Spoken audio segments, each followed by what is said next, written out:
Let's take a look at the business story. Nigeria's inflation rate has slowed for the third straight month, according to the National Bureau of Statistics.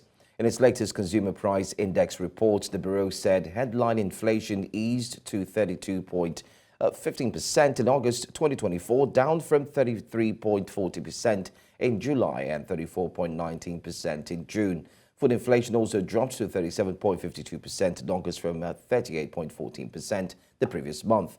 Despite the recent slowdown, inflation remains 6.35% higher than in August 2023, when it stood at 25.80%.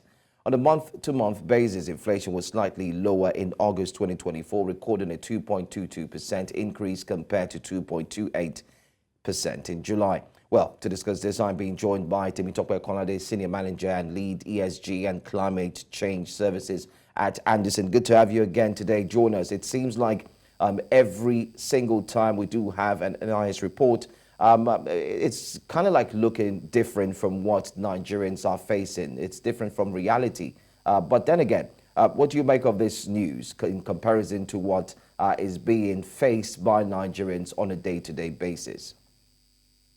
Thanks for having me. Apparently, I can imagine what you have described as what people are going through. The nominal rates are typically different from the real rates, which is what you see on the streets.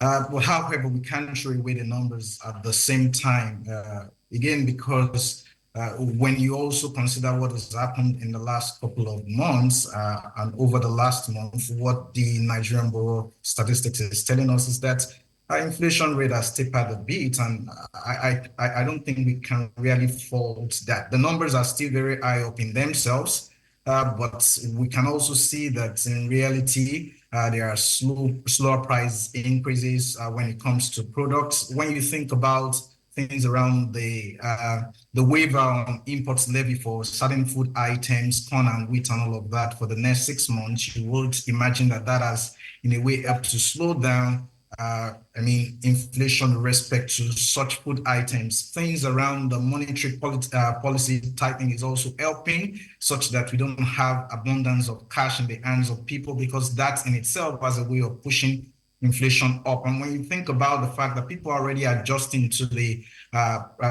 fuel subsidy removal, it would appear again that people are finding some balance. So the rates in themselves, the decrease in itself is not, it's marginal in my thoughts. And if you consider it and compare it with what you see in very many other regions across West Africa and even beyond, it's still high, but then, that's where we are.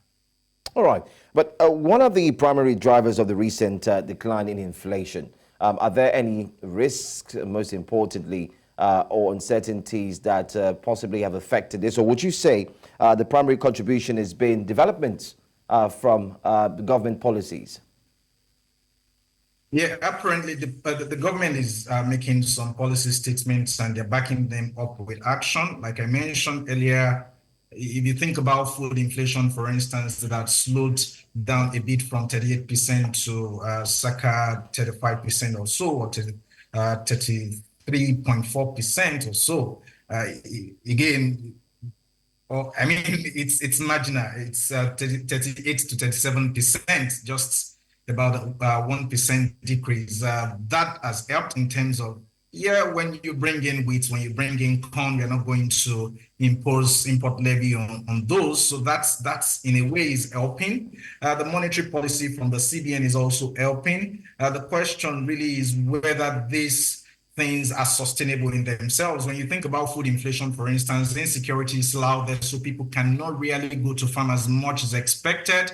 But over the next few months, maybe we should expect some increase. And for me, I think it's uncertainty, really. Again, if you think about what has happened in just 1 month, there has been adjustment of fuel prices again.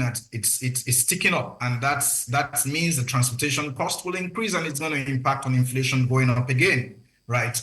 We move gradually towards the festivity period. It appears that we might not be able to sustain the downward trend, so to speak. And so government has to take very bold steps to ensure that there is fiscal discipline and that we are making concerted efforts to ensure that policies around the CNG adoption is taken seriously. That way we could expect that transportation cost is lower, and then we'll begin to see some sustainable ways to keep these numbers down.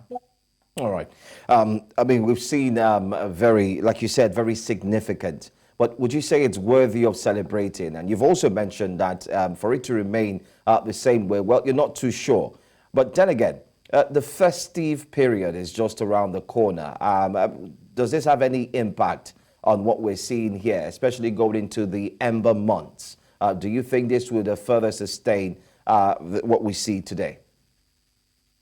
Exactly the point. It wouldn't sustain it apparently, because when you're moving towards the festive month, what happens is that numbers tick up higher, and then people are bringing up, they are breaking their vows to spend more, and so inflation goes higher. So it may not be sustainable. You're going to also have some. Apparently, we could expect growth within the system, because you would also expect that people will travel into the country, and that there would be much activity within, trading activity, and that should help to spur some growth. But will that help the inflation numbers? Not really. All right. Anyway, I think we've seen how this is playing out. But then again, finally, how does Nigeria's inflation rate as we speak compare to those of other countries, particularly in the region? We'll talk about West Africa, East Africa, and the likes. And are there any lessons or best practices that Nigeria can learn from other economies in terms of managing inflation? Well, at 32.15%, it's not great at all when you compare that with what's happening in the African region and even globally.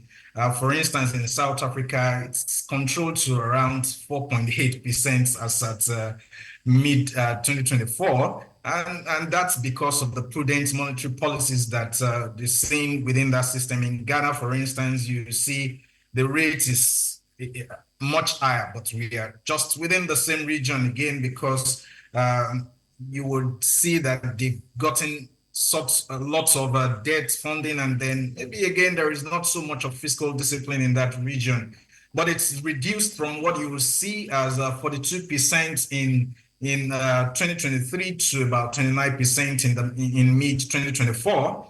When you consider Kenya, for instance, it's just about 8.6%. So in terms of the rates, we are not looking good in Nigeria. Globally, it's about the same thing. Within the Eurozone, it's just about 5%, for instance. So what are the lessons? We need to strengthen our monetary policy, like what you've seen in South Africa. If we want to keep the rates down, there is a need for fiscal discipline, and I think that trumps it all. Like what you see in Kenya, in Rwanda, we are not doing very well in that regard. In Nigeria, you see that the government is preaching to the people that they should do well to endure the seasons, and then you see some flamboyant lifestyles of people in government. That is not helping at all, because that allows so much money to go around the system without supportive, productive activities, and that destroys everything you might be trying to build as government. There is also the need to diversify the economy, and more importantly, things around the exchange rate stability is also very important. And I think it's about time that government begins to think about a managed float system, so that the naira to dollar and of course other foreign currencies don't continue to decline, because every intent to devalue the naira, it's not making things look good. And so those are sustainable lessons, sustainable ways that we can begin to drive things in Nigeria to make things look better. Well, I'm sure we could take more conversations on this. We can have more conversations on this, looking at the government spending, diversification of the economy, looking at the fact that there's CNG and so much more and its impact. But I want to say thank you so much for joining us in having this conversation. And hopefully when we have you back, we'll be seeing further inflation dropping and not going back to where it was. Thank you for your time. Thank you very much.